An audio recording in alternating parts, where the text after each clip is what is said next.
नमस्कार बंधुरा नतून एक भिडियोते आपनादेर सकलके जानाई स्वागतम। जेमनटा गतकालेर भिडियोते आपडेट दिएछिलाम যে দক্ষিণবঙ্গ জুড়ে তীব্র গরম থাকবে, কোনো কোনো জেলায় তীব্র তাপপ্রবাহ, আবার কোনো কোনো জেলায় অস্বস্তিকর ঘাম প্যাচপেচে ভ্যাপসা গরম থাকবে এবং বিকালের পর থেকে কোনো কোনো জেলার উপর বজ্রমেঘ তৈরি হয়ে হালকা পাতলা ঝড় বৃষ্টির সম্ভাবনা ছিল। তেমনটাই কিন্তু আবহাওয়া লক্ষ্য করা গেছে গতকাল এবং সেই সঙ্গে জানিয়েছিলাম যে উত্তরবঙ্গের জেলাগুলিতে কিন্তু কোনো কোনো জায়গায় ভারী বৃষ্টিপাত, আবার কোনো কোনো জেলায় অত্যাধিক ভারী বৃষ্টির সম্ভাবনা তেমনটাই গতকাল রাতে লক্ষ্য করা গেছে। এবং ইতিমধ্যে আজ আলিপুর আবহাওয়া দপ্তরের তরফ থেকে বেশ কিছু নতুন আপডেট দেওয়া হয়েছে রাজ্যের আবহাওয়া নিয়ে, যেখানে আজ উত্তরবঙ্গের 2 জেলার জন্য কিন্তু বৃষ্টিপাতের রেড অ্যালার্ট জারি করা হয়েছে, বাকি 3 জেলাতে কমলা সতর্কতা দেওয়া হয়েছে। এছাড়া দক্ষিণবঙ্গের 3 জেলার জন্য আজকে তীব্র তাপপ্রবাহের সম্ভাবনা রয়েছে। এছাড়া 2 জেলায় শুধুমাত্র তাপপ্রবাহের সম্ভাবনা রয়েছে, বাকি একাধিক জেলাতে অস্বস্তিকর ঘাম প্যাচপেচে গরম থাকবে এবং সেই সঙ্গে বিকালের পর থেকে কিছু জেলার আবহাওয়ার পরিবর্তন হতে পারে। দক্ষিণবঙ্গের কিছু জেলার উপর বজ্রমেঘ তৈরি হয়ে স্থানীয়ভাবে ঝড় বৃষ্টির সম্ভাবনা রয়েছে। তো আজকের এই ভিডিওতে আমরা দেখে নেব আবহাওয়া দপ্তর থেকে যে লেটেস্ট আপডেটটি জারি করা হয়েছে, সেখানে আজ এবং আগামীকাল কোন কোন জেলায় ঝড় বৃষ্টির সম্ভাবনা রয়েছে এবং আবহাওয়া কেমন থাকবে সমস্ত কিছু আপনাদেরকে জানাবো এই ভিডিওটির মাধ্যমে। তো ভিডিওটি ভালো লেগে থাকলে এবং ইনফরমেটিভ বলে মনে হয়ে থাকলে অবশ্যই আপনারা একটি করে লাইক করে দেবেন, অবশ্যই ভিডিওটি প্রচুর শেয়ার করবেন, আর নতুন দর্শক হয়ে থাকলে লেটেস্ট ভিডিও আপডেট সবার প্রথমে পাওয়ার জন্য চ্যানেলটিকে সাবস্ক্রাইব করে নিয়ে পাশে থাকা বেল আইকনে ক্লিক করে অল নোটিফিকেশন অপশানটিকে অন করে রাখবেন। লেটেস্ট আপডেট আপনারা সবার প্রথমে পেয়ে যাবেন। প্রথমে আমরা দেখে নেব লেটেস্ট স্যাটেলাইট ইমেজ বা উপগ্রহ চিত্র আবহাওয়া সংক্রান্ত কী কী আপডেট দিচ্ছে। তো এই মুহূর্তে আপনারা দেখতে পাচ্ছেন লেটেস্ট স্যাটেলাইট ইমেজ, যেখানে আমরা দেখতে পাচ্ছি ভারতের উত্তর পশ্চিমাঞ্চল পুরোপুরি পরিষ্কার আকাশ, দু একটা জায়গায় হালকা মেঘ রয়েছে এবং বাকি জেলায় কিন্তু তীব্র গরম, প্রখর রোদ এবং তীব্র তাপপ্রবাহ চলছে। এছাড়া আমরা দেখতে পাচ্ছি উত্তর ভারতে উত্তরপ্রদেশ এবং সেই সঙ্গে বিহার এই সমস্ত অঞ্চলের ওপর কিন্তু তাপপ্রবাহ চলছে। এছাড়া ঝাড়খণ্ডের ওপর কিন্তু তাপপ্রবাহ রয়েছে। দক্ষিণ ভারতের দিকে আমরা যদি লক্ষ্য করি সেক্ষেত্রে দক্ষিণ ভারতে মহারাষ্ট্র, এছাড়া আমরা দেখতে পাচ্ছি কর্ণাটক, তামিলনাড়ু, কেরালা এই সমস্ত রাজ্যের ওপর কিন্তু মেঘাচ্ছন্ন আকাশ রয়েছে। এছাড়া আমরা দেখতে পাচ্ছি অন্ধ্রপ্রদেশের ওপরে কিন্তু মেঘ রয়েছে। সেন্ট্রাল ইন্ডিয়া মোটামুটি পরিষ্কার, দু একটা জায়গায় মেঘ ছাড়া বাকি অংশ কিন্তু পরিষ্কারই রয়েছে। এবারে আমরা দেখে নেব পশ্চিমবঙ্গের চিত্রটা কী রয়েছে। তো পশ্চিমবঙ্গের ক্ষেত্রে বলা হচ্ছে পশ্চিমবঙ্গে দেখতেই পাচ্ছেন যে উত্তরবঙ্গের ওপর ভারী মেঘ রয়েছে, মেঘাচ্ছন্ন আকাশ উত্তরবঙ্গে বিভিন্ন জেলায় জেলায়, এবং দক্ষিণবঙ্গের আকাশ কিন্তু উল্টো পুরো পরিষ্কার আকাশ দক্ষিণবঙ্গের জেলায় জেলায়। এছাড়া আমরা দেখতে পাচ্ছি বাংলাদেশের ক্ষেত্রে বাংলাদেশের উত্তরাংশে কিন্তু ভারী মেঘ রয়েছে এবং কোনো কোনো জায়গায় এই মুহূর্তে বৃষ্টিপাত চলছে এবং সেই সঙ্গে আমরা দেখতে পাচ্ছি দক্ষিণ বাংলাদেশে কিন্তু আকাশ মোটামুটি পরিষ্কার রয়েছে। এবারে আমরা দেখে নেব রাজ্যের বিভিন্ন জেলার আবহাওয়া নিয়ে যে লেটেস্ট আপডেটটি জারি করা হয়েছে আবহাওয়া দপ্তর থেকে, সেখানে কী কী জানানো হচ্ছে। তো বলা হচ্ছে সকাল থেকে চড়া রোদ, আর্দ্রতাজনিত চরম অস্বস্তি জেলায় জেলায়। আজ বৃহস্পতিবার দক্ষিণবঙ্গে কয়েকটি জেলায় বৃষ্টির পাশাপাশি তাপপ্রবাহের সম্ভাবনা রয়েছে। সকালে ভ্যাপসা গরম থাকলেও বিকালের পর দক্ষিণবঙ্গের একাধিক জেলায় আবহাওয়ার পরিবর্তন হতে পারে।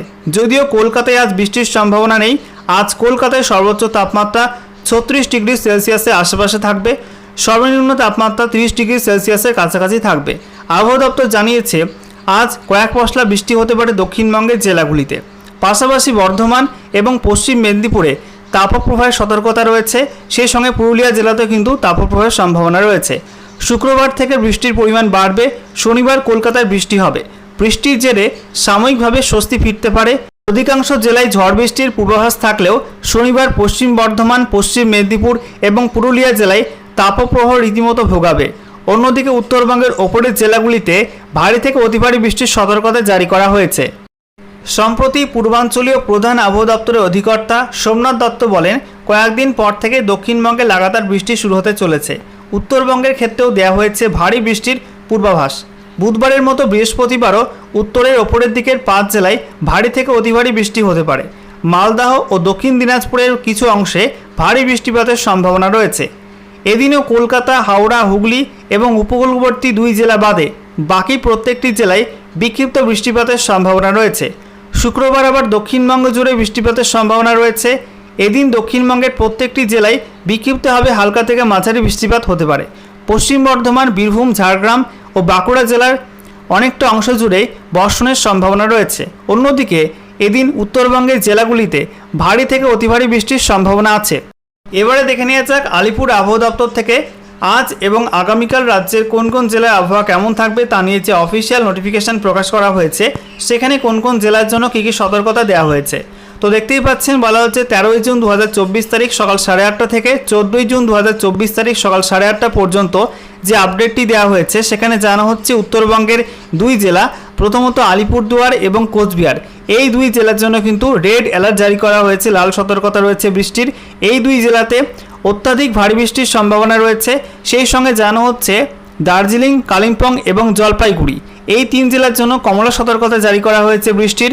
এই তিন জেলাতে ভারী থেকে অতি ভারী বৃষ্টির সম্ভাবনা রয়েছে এবং এর মধ্যে জলপাইগুড়ি জেলাতে 30 থেকে 40 কিলোমিটার প্রতি ঘন্টা গতিবেগে দমকা ঝোড়ো বাতাসও বইতে পারে বৃষ্টির সঙ্গে। এছাড়া বলা হচ্ছে উত্তর দিনাজপুর, দক্ষিণ দিনাজপুর এবং মালদা জেলায় কোনো কোনো অংশে বজ্রবিদ্যুৎ সহ হালকা থেকে মাঝারি বৃষ্টির সম্ভাবনা রয়েছে এবং সেই সঙ্গে 30 থেকে 40 কিলোমিটার প্রতি ঘন্টা গতিবেগে দমকা ঝোড়ো বাতাস বইতে পারে। এবারে আমরা দেখে নেব দক্ষিণবঙ্গের জেলাগুলির জন্য কি বলা হচ্ছে। তো বলা হচ্ছে দক্ষিণবঙ্গের মধ্যে প্রথমত পশ্চিম বর্ধমান, পুরুলিয়া এবং পশ্চিম মেদিনীপুর, এই তিন জেলার জন্য তীব্র তাপপ্রবাহের কমলা সতর্কতা জারি করা হয়েছে। এছাড়া বলা হচ্ছে বাঁকুড়া জেলা এবং সেই সঙ্গে ঝাড়গ্রাম জেলা, এই দুই জেলার জন্য শুধুমাত্র তাপপ্রবাহের সম্ভাবনা রয়েছে। এছাড়া বলা হচ্ছে উত্তর 24 পরগনা, দক্ষিণ 24 পরগনা, কলকাতা, হাওড়া, এই সব জেলার জন্য কোনো ওয়ার্নিং নেই। এছাড়া বাকি জেলাগুলির মধ্যে বীরভূম, মুর্শিদাবাদ, নদিয়া, পূর্ব বর্ধমান, হুগলি, এছাড়া পূর্ব মেদিনীপুর, এই সব জেলায় কিন্তু উষ্ণ আর্দ্র আবহাওয়া থাকবে, অর্থাৎ ঘাম প্যাচপ্যাচে অস্বস্তিকর গুমোট গরম থাকবে। এছাড়া জানানো হয়েছে পশ্চিম বর্ধমান, পূর্ব বর্ধমান, বীরভূম, মুর্শিদাবাদ, নদিয়া, পুরুলিয়া, বাঁকুড়া, পশ্চিম মেদিনীপুর এবং ঝাড়গ্রাম, এই সব জেলার ওপর কিন্তু বিকালের পর বজ্রমেঘ তৈরি হতে পারে এবং সেখান থেকে কোনো কোনো জেলায় ঝড় বৃষ্টির সম্ভাবনা রয়েছে। এবারে আমরা দেখে নেব 14 তারিখের জন্য কী কী আপডেট রয়েছে। তো বলা হচ্ছে 14ই জুন 2024 তারিখ সকাল 8:30 থেকে 15ই জুন 2024 তারিখ সকাল 8:30 পর্যন্ত যে আপডেটটি দেওয়া হয়েছে সেখানে জানানো হচ্ছে উত্তরবঙ্গের জলপাইগুড়ি, আলিপুরদুয়ার এবং কোচবিহার, এই তিন জেলার জন্য বৃষ্টির কমলা সতর্কতা রয়েছে। এই তিন জেলাতে ভারী থেকে অতি ভারী বৃষ্টিপাতের সম্ভাবনা রয়েছে। বাকি দার্জিলিং এবং কালিম্পং জেলাতে শুধুমাত্র ভারী বৃষ্টির সতর্কতা দেওয়া হয়েছে। এই দুই জেলার জন্য শুধুমাত্র হলুদ সতর্কতা জারি করা হয়েছে। এছাড়া উত্তর দিনাজপুর, দক্ষিণ দিনাজপুর এবং মালদা জেলায় কিন্তু কোনো ওয়ার্নিং দেওয়া হয়নি। এছাড়া দেখতে পাচ্ছেন দক্ষিণবঙ্গের মধ্যে বলা হচ্ছে যে হুগলি, উত্তর এবং দক্ষিণ 24 পরগনা, হাওড়া এবং কলকাতা, এই সব জেলার জন্য কোনো ওয়ার্নিং নেই। বাকি বলা হচ্ছে পুরুলিয়া, পশ্চিম বর্ধমান এবং পশ্চিম মেদিনীপুর, এই তিন জেলার জন্য কিন্তু তাপপ্রবাহের সম্ভাবনা রয়েছে। দক্ষিণবঙ্গের বাকি জেলাগুলির মধ্যে বীরভূম, পূর্ব বর্ধমান, বাঁকুড়া, এই সব জেলায় কিন্তু উষ্ণ আর্দ্র আবহাওয়া থাকবে। সেই সঙ্গে জানা হচ্ছে মুর্শিদাবাদ, নদিয়া, পূর্ব বর্ধমান, এছাড়া বাঁকুড়া, পুরুলিয়া, ঝাড়গ্রাম, পশ্চিম মেদিনীপুর এবং পূর্ব মেদিনীপুর, এই সব জেলার ওপর বজ্রমেঘ তৈরি হতে পারে এবং তা থেকে বিকালের পর থেকে কোনো কোনো জেলায় ঝড় বৃষ্টির সম্ভাবনা রয়েছে। ওকে।